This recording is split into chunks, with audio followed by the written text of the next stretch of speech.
Please welcome Dr. Azadeh Sami.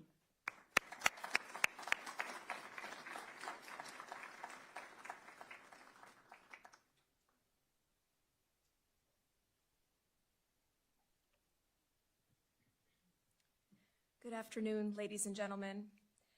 My name is Azadeh Sami, and as a physician, a woman, and a staunch advocate for human rights and freedom, I stand before you today to shed light on Iran's new president, Masoud Pezeshkian.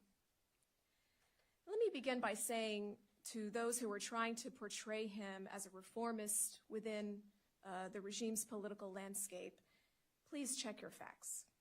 This figure, Masoud Pezeshkian, is no champion of progress or equality. Instead, he's a key player in the same oppressive, misogynistic construct that has subjugated Iranian women for decades. To be specific, from the very beginning of his career, he has been an active participant in enforcing the regime's anti-women agenda.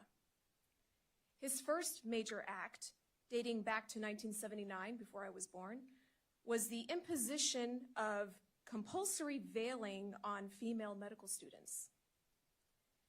This directive was not about religious devotion, but about control.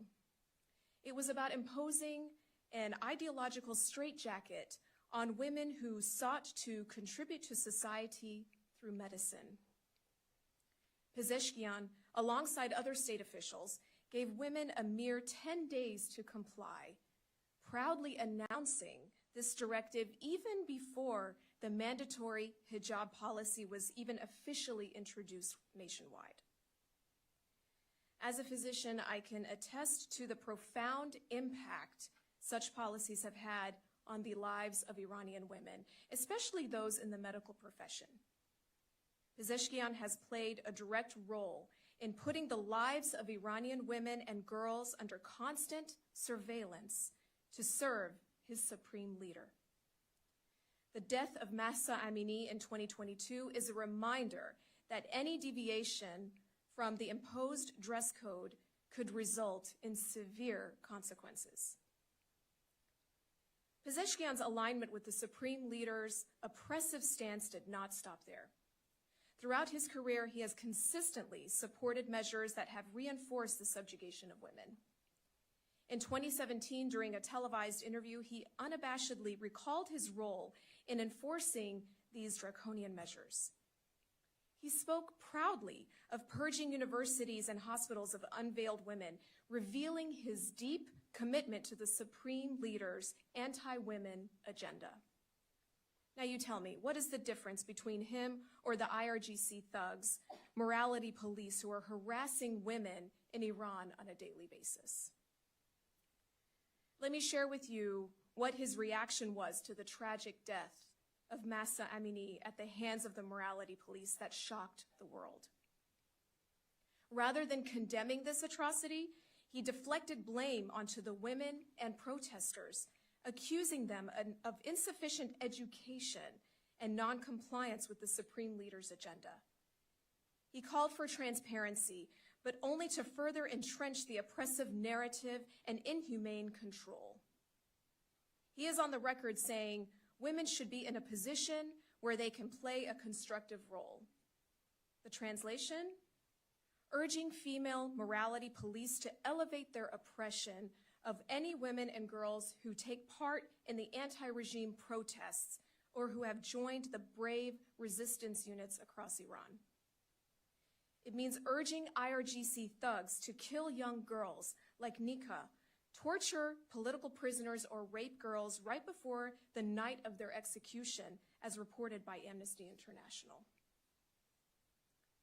Let's be very clear.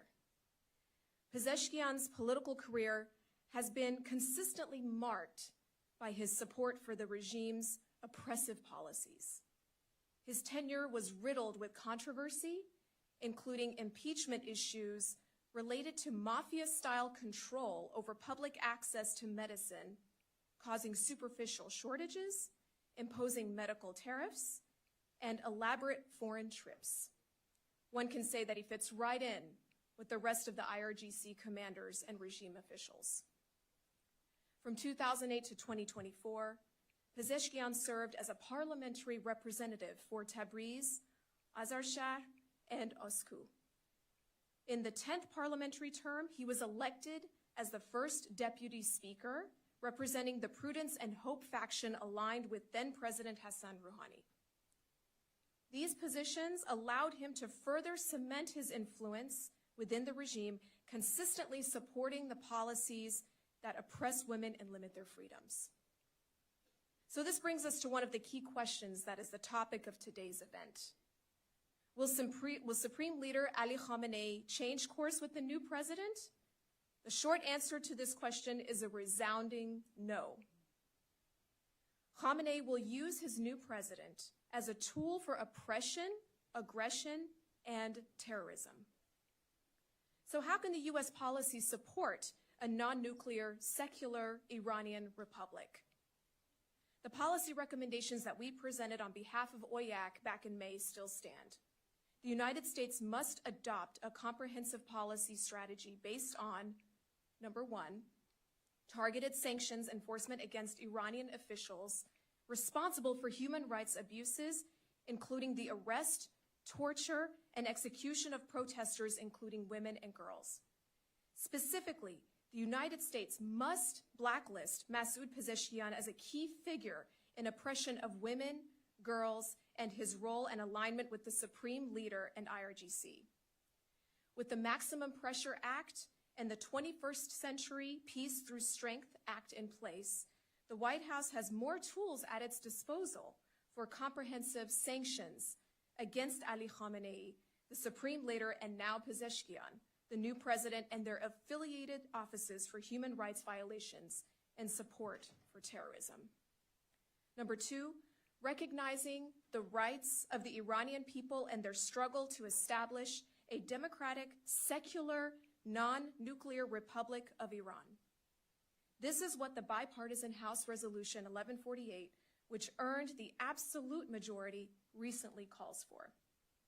Number three, publicly recognizing the right of self-defense of the Iranian people, especially women and girls, and the resistance units to fight for their freedom in accordance with the Universal Declaration of Human Rights. Number four, recognizing the right of the Iranian people, especially women and girls, the protesters and the resistance units to confront the Islamic Revolutionary Guard Corps and repressive forces to bring about change within the framework of the international law and Universal Declaration of Human Rights. Ladies and gentlemen, as we look to the future, it is crucial that we reject the false narratives presenting Iran's new president, Pezeshkian. We must stand in solidarity with the brave women of Iran who fight daily for freedom, and their courage and resilience will bring about true change that ushers a non-nuclear, secular republic in Iran. Thank you.